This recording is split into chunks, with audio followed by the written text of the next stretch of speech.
Nagbabalik tayo sa ating programang Kababayan Today at kasama natin ang mag-ina na si Heidi at si Tita Hermie.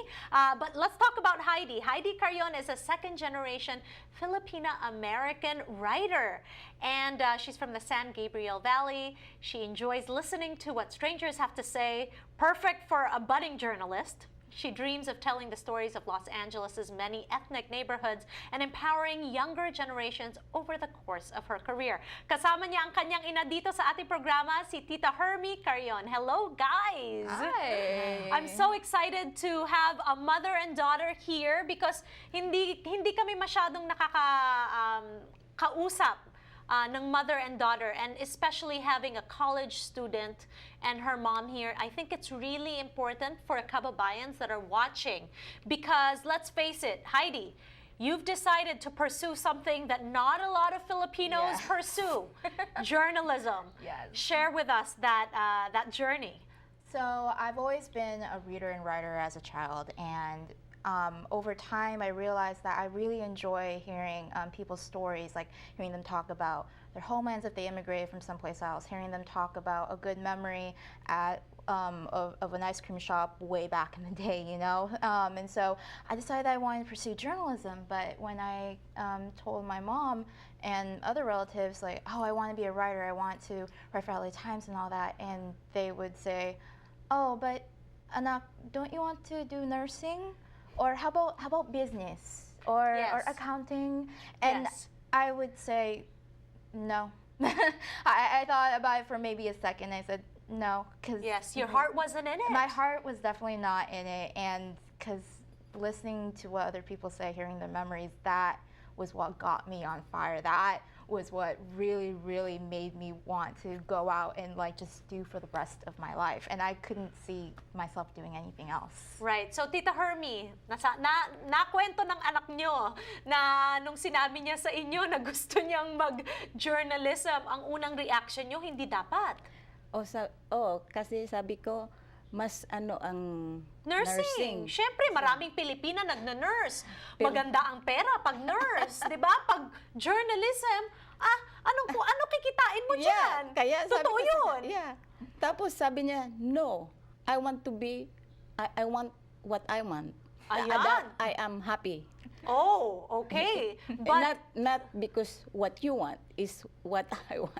Well, I mean, you know what? I have to say this because I am also in media, and it's very difficult for people to express this to their parents because there's a big expectation.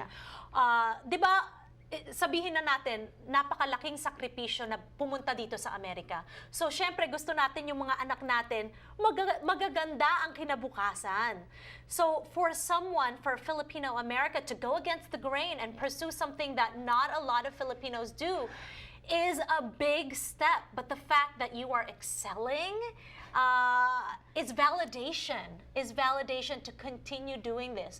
Tita, sinasabi ko sa inyo, nung lumalaki ako, I never saw any Filipino on TV. But what I'm doing is a testament that Heidi can do it too. Right? Exactly. So what are your plans? What do you want to do? What are you going to achieve? I think so I grew up as the only Filipino, as one of the few Filipino students in my high school among a bunch of people who immigrated from Mexico.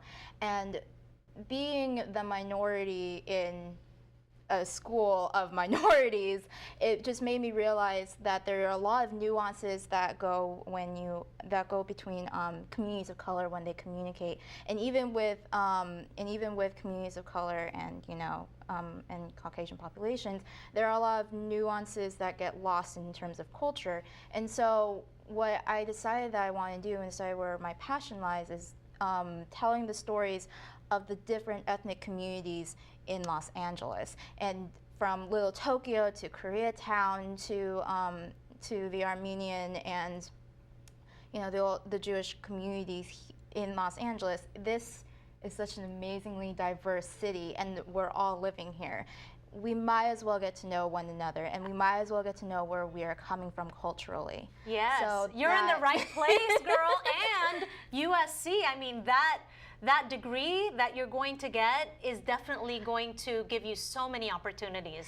USC is not paying me to say this, but the Annenberg School of Communication and Journalism is one of the most amazing schools on this side of the country, if not the entire world. Absolutely. And what I really loved about the program is that they really encouraged me to go out into the city and cover the stories that I want to cover and help me improve in terms of my storytelling skills, and it's been amazing. Well, congratulations being a scholar for the Filipino American Chamber of Commerce of Orange County. Let's end with Tita Hermie. Tita Hermie, how do you feel that your daughter has received this nomination as a scholar for the Filipino American Chamber of Commerce? Anong feeling nyo?